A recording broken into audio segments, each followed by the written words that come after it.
Video को like करें, channel को सब्सक्राइब कर बेल आइकन जरूर दबाएं हमारी न्यू वीडियो नोटिफिकेशन पाने के लिए। Hello students, welcome to my channel Gautam की क्लास। तो आज मैं UP board 10th class Hindi का क्वेश्चन पेपर लेकर आया हूं, जो कि आपका 2023 का क्वेश्चन पेपर है। यह आपका 70 मार्क्स का होता है और यहाँ पर आपको इस पेपर को करने के लिए 3 घंटे 15 मिनट का समय मिलता है। तो आज हम इस क्वेश्चन के सभी बहुविकल्पीय क्वेश्चंस के आंसर देखेंगे और सभी क्वेश्चंस के बारे में डिस्कस करेंगे कि किस प्रकार से आपके 2023 में क्वेश्चन पूछे गए थे, क्योंकि प्रीवियस ईयर क्वेश्चन के आधार पर ही इस बार भी आपके क्वेश्चन पूछे जाने वाले हैं और प्रीवियस ईयर से आपके क्वेश्चन रिपीट होकर भी जरूर आते हैं। तो आप एग्जाम में जाने से पहले इस क्वेश्चन पेपर का रिवीजन जरूर करके जाएं, ताकि आपके एग्जाम की अच्छे से तैयारी हो सके। यहाँ पर कुछ सामान्य निर्देश दिए जाते हैं, इन्हें आपको पढ़ लेना है। प्रारंभ के 15 मिनट परीक्षार्थियों को प्रश्न पत्र पढ़ने के लिए निर्धारित है और प्रश्न पत्र 2 खंडों ए तथा बी में विभाजित है।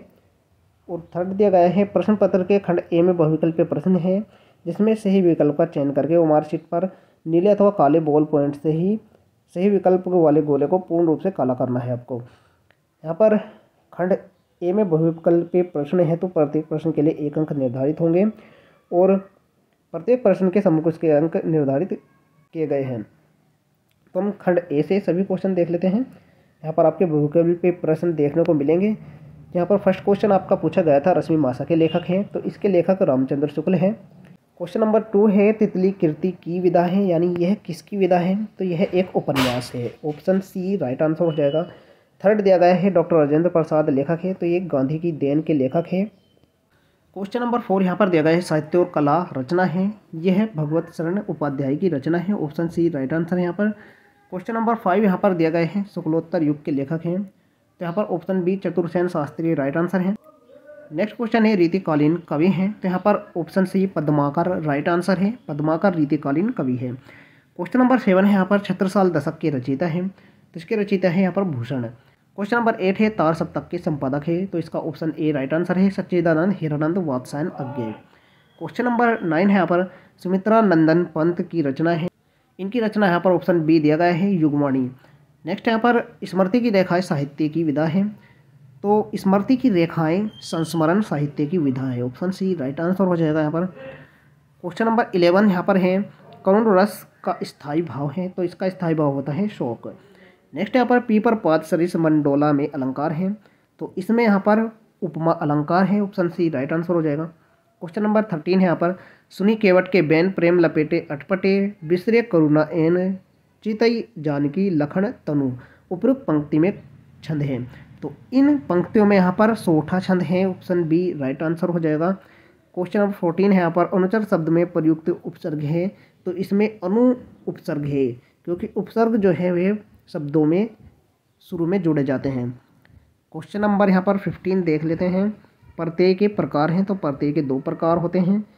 क्वेश्चन नंबर 16 यहाँ पर दिया गया है, वेद पुराण में समास है, तो इसमें द्वंद्व समास है। 17 क्वेश्चन है, प्रमोद शब्द का तत्सम रूप है, तो यहाँ पर option C Pramod right answer है। नेक्स्ट क्वेश्चन यहाँ पर है, इत्यादि में संधि है, यहाँ पर यर्ण संधि है, ऑप्शन ए राइट आंसर हो जाएगा। नेक्स्ट क्वेश्चन यहाँ पर फलैन शब्द का वचन एवं विभक्ति है, यहाँ पर ऑप्शन डी एक वचन तृतीय विभक्ति राइट आंसर हो जाएगा। फलैन शब्द में एक वचन है और यह तृतीय विभक्ति है। क्वेश्चन नंबर 20 यहाँ पर है, अपठम धातु का वचन एवं पुरुष है, इसका राइट आंसर है यहाँ पर ऑप्शन डी एक वचन और उत्तम पुरुष। यहाँ पर आपका खंड बे आ जाता है, जिसमें आपके वर्णनात्मक प्रश्न पूछे जाते हैं, यानी आपके यहाँ पर लिखित प्रश्न पूछे जाते हैं, जिनका आपको उत्तर देना होता है लिखित में। यहाँ पर क्वेश्चन दिया गया है, निम्नलिखित गद्यांश पर आधारित 3 प्रश्नों के उत्तर दीजिए। यहाँ पर प्रत्येक प्रश्न 2-2 अंक का होगा, यानी यह कुल आपका 6 अंक का है। तो यहाँ पर आप इस गद्यांश को पढ़ सकते हैं, यहाँ पर आपको इस गद्यांश को पढ़कर उत्तर देने हैं। यहाँ पर फर्स्ट क्वेश्चन दिया गया है, प्रस्तुत अवतरण के पाठ और लेखक का नाम लिखिए। यहाँ पर आपको ये लिखना है कि ये किस पाठ से लिया गया है और इसके लेखक का नाम क्या है। सेकेंड दिया गया है, रेखांकित अंश की व्याख्या कीजिए। यहाँ पर जिस वाक्य के नीचे यहाँ पर ये लाइन दी गई है, उनकी आपको अपने शब्दों में व्याख्या करनी है। इसके बाद यहाँ पर नेक्स्ट क्वेश्चन दिया गया है, प्रस्तुत गद्यांश में लेखक क्या कहना चाहता है, तो इस गद्यांश में लेखक क्या कहना चाहता है वह विचार आपको यहाँ पर लिखने हैं। यह अथवा में दिया गया है, इनमें से आपको केवल एक ही प्रश्न का उत्तर देना है। अथवा में यहाँ पर आपको दूसरा गद्यांश दिया गया है। इन दोनों में से आपको केवल एक ही प्रश्न करना है, जिसके लिए आपको 6 अंक यहाँ पर दिए जाएंगे। यहाँ पर क्वेश्चन नंबर 2 आ जाता है, दिए गए पद्यांश पर आधारित 3 प्रश्नों के उत्तर दीजिए। यहाँ पर यह आपको पद्यांश दिया गया है, आपको ये ध्यानपूर्वक पढ़ लेना है। यह आपका 6 अंक का है, 3 प्रश्न यहाँ पर दिए जाएंगे पद्यांश से। तो यहाँ पर हम प्रश्न देख लेते हैं। यहाँ पर उपरोक्त पद्यांश का संदर्भ आपको लिखना है और रेखांकित अंश की व्याख्या करनी है और निर्गुण ब्रह्म के वर्णन में क्या कठिनाई व्यक्त की है। यहाँ पर आपको 2 पद्यांश दिए जाते हैं, जिनमें से आपको केवल एक का ही उत्तर लिखना होता है। यहाँ पर आपको दूसरा भी पद्यांश दिए गए हैं, इसमें भी आपको रेखांकित अंश, इसमें यहाँ पर आपका फर्स्ट क्वेश्चन दिया गया है, उपरोक्त पद्यांश का संदर्भ लिखिए, रेखांकित अंश की व्याख्या कीजिए और कवि वह है पिपीली का पाती के द्वारा जीवन के किस आदर्श के प्रति संकेत करता है। नेक्स्ट यहाँ पर दिया गया है क्वेश्चन नंबर 3, आपका दिए गए संस्कृत गद्यांश का संदर्भ सहित हिंदी में अनुवाद लिखिए। यहाँ पर संस्कृत से आपका गद्यांश सहित दिया गया है, यह आपका 5 अंक का है। यहाँ पर यह अथवा में दिया गया है, इनमें से केवल आपको एक का ही उत्तर लिखना है, जिसके लिए आपको 5 अंक दिए जाएंगे। क्वेश्चन नंबर 4 यहाँ पर दिया गया है, दिए गए संस्कृत पद्यांश का संदर्भ सहित हिंदी में अनुवाद कीजिए। यहाँ पर आपको संस्कृत में दिया गया है, इसके आपको हिंदी में अनुवाद करना है संदर्भ सहित, जिसके लिए आपको 5 अंक दिए जाएंगे। यहाँ पर 2 दिए गए हैं, इनमें से आपको केवल एक ही करना है, यहाँ पर अथवा में दिया गया है। क्वेश्चन नंबर 5 यहाँ पर अपने पठित खंड काव्य के आधार पर निम्नलिखित प्रश्नों में से किसी एक प्रश्न का उत्तर दीजिए। यहाँ पर खंड काव्य आपका होता है जो कि जिले के आधार पर होता है। कौन से जिले में कौन सा खंड काव्य आपको लिखना है वह आपको जानना बहुत ज़रूरी है। यहाँ पर आपको खंड काव्य दिए गए हैं, आपको ध्यानपूर्वक अपने ज़िले के हिसाब से ही करना है, जो भी आपके ज़िले में करने को कहा गया है। तो इस प्रकार से आपको अपने ज़िले के अनुसार अपना खंड काव्य चयन कर लेना है, उसका उत्तर लिख देना है। क्वेश्चन नंबर 6 यहाँ पर आ जाता है, निम्नलिखित लेखकों में से किसी एक लेखक का जीवन परिचय दीजिए तथा उनकी किसी एक रचना का नामोल्लेख कीजिए। यहाँ पर जयशंकर प्रसाद दिए गए हैं, डॉक्टर राजेंद्र प्रसाद दिए गए हैं, भगवत शरण उपाध्याय दिए गए हैं। इनमें से केवल आपको एक का ही उत्तर देना है। यहाँ पर जयशंकर प्रसाद बहुत ही इंपॉर्टेंट है, आपके हर वर्ष एग्जाम में देखने को यह मिलता है। यहाँ पर खे दिया गया है, निम्नलिखित कवियों में से किसी एक कवि का जीवन परिचय दीजिए और उनकी एक प्रमुख रचना का नामोल्लेख कीजिए। यहाँ पर तुलसीदास दिया गए हैं, महादेवी वर्मा दिया गए हैं और रामनरेश त्रिपाठी दिया गए हैं। इनमें से एक का ही आपको उत्तर देना है। क्वेश्चन नंबर यहाँ पर 7 आ जाता है। क्वेश्चन नंबर 7 में लिखा गया है, अपनी पाठ्य पुस्तक से कंठस्थ किया हुआ कोई एक श्लोक लिखिए जो इस प्रश्न पत्र में ना आया हो, इसके लिए आपको 2 अंक दिए जाएंगे।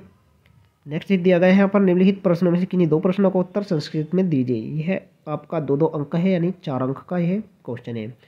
इनमें से आपको किन्हीं 2 प्रश्नों का उत्तर देना है, जो कि आपको संस्कृत में देना है। क्वेश्चन दिए गए हैं, श्वेत केतु कश्य पुत्र आसीत और विश्वस्य सृष्ट के हैं और आतुरस्य मित्रम के भवती चंद्रशेखर स्वेपितु नाम किम अकथ्यत। इनमें से आपको केवल 2 प्रश्नों का उत्तर देना होगा। क्वेश्चन नंबर 9 यहाँ पर आपका आ जाता है, निम्नलिखित में से किसी एक विषय पर निबंध लिखिए। यहाँ पर आपको 5 विषय दिए गए हैं, इनमें से आपको केवल एक का ही निबंध लिखना है, जो कि आपका 9 अंकों का होगा। 9 नंबर का आपका ये निबंध है।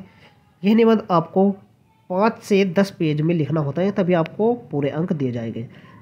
फर्स्ट दिया गया है, स्वच्छ भारत मिशन, विज्ञान वरदान या अभिशाप, पर्यावरण प्रदूषण और समस्या समाधान, जनसंख्या वृद्धि की समस्या और समाधान, विद्यार्थी जीवन में खेल का महत्व। इनमें से केवल आपको एक का ही उत्तर देना होगा।